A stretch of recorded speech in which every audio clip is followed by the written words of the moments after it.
Football উন্মাদনায় মাতোয়ারা Mexico city. দীর্ঘ 2 বছরের অপেক্ষা শেষে আবারও দর্শকদের পদচারণায় মুখরিত সান্তা উরসুলার এই বিশাল আঙিনা। লক্ষ্য 2026 বিশ্বকাপের এক মহড়া। মেক্সিকো বনাম পর্তুগালের প্রীতি ম্যাচকে ঘিরে নিরাপত্তা ছিল নিশ্ছিদ্র। দর্শকদের প্রায় 1 কিলোমিটার পথ হেঁটে প্রবেশ করতে হলেও ভাটা পড়েনি উৎসাহে। মাঠে ক্রিশ্চিয়ানো রোনাল্ডোর অনুপস্থিতি সমর্থকদের কিছুটা হতাশ করলেও জাতীয় দলের সমর্থনে গ্যালারি ছিল কানায় কানায় পূর্ণ। ব্যবসায়ী লুইস কামারেনার মতো অনেকেই সপরিবারে এসেছেন ইতিহাসের অংশ হতে। হ্যাঁ, আমরা মূলত এই জমকালো আয়োজন উপভোগ করতেই এসেছি। ক্রিশ্চিয়ানোকে দেখতে পারলে খুব ভালো লাগতো, বিশেষ করে বাচ্চাদের জন্য। কিন্তু এটা আমাদের জাতীয় দলের জন্য বড় একটা অনুপ্রেরণা হবে।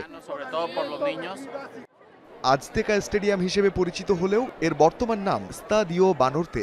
1970 ও 1986 বিশ্বকাপের ফাইনাল হয়েছিল এখানে। আগামী 11 জুন এটি হতে যাচ্ছে বিশ্বের প্রথম স্টেডিয়াম যেখানে 3টি বিশ্বকাপের খেলা হবে।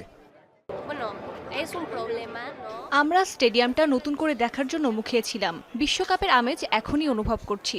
নিরাপত্তা ব্যবস্থা অনেক কড়া হলেও সবকিছুই বেশ গোছানো মনে হচ্ছে।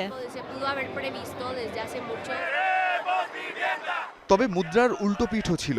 স্টেডিয়ামের ভেতরে যখন উৎসব, শহরের রাজপথে তখন ক্ষোভ। ফিফা বিরোধী আন্দোলনকারীরা এই আয়োজনকে মৌলিক অধিকারের উপর আঘাত হিসেবে দেখছেন। আবাসন, পানি এবং বিদ্যুৎ সংকটের কথা তুলে ধরে এই বিশ্বকাপকে তারা বলছে দখলদারিত্বের বিশ্বকাপ।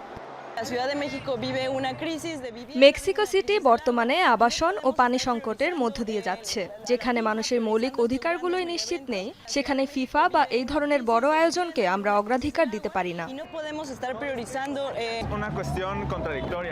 এটা সত্যি একটা স্ববিরোধী বিষয়।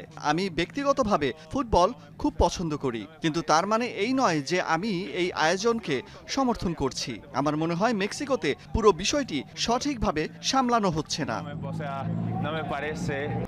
মেক্সিকানদের আনন্দ আরও ম্লান করেছে বিশ্বকাপের উদ্বোধনী ম্যাচের এই ভেন্যুতে এক দর্শকের মর্মান্তিক মৃত্যু। মেক্সিকো পর্তুগাল ম্যাচ শুরুর আগে এই দুর্ঘটনা ঘটে।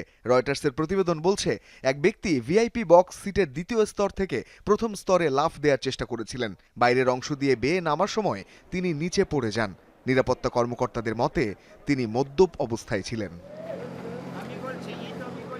রঞ্জন শান্ত, যমুনা স্পোর্টস।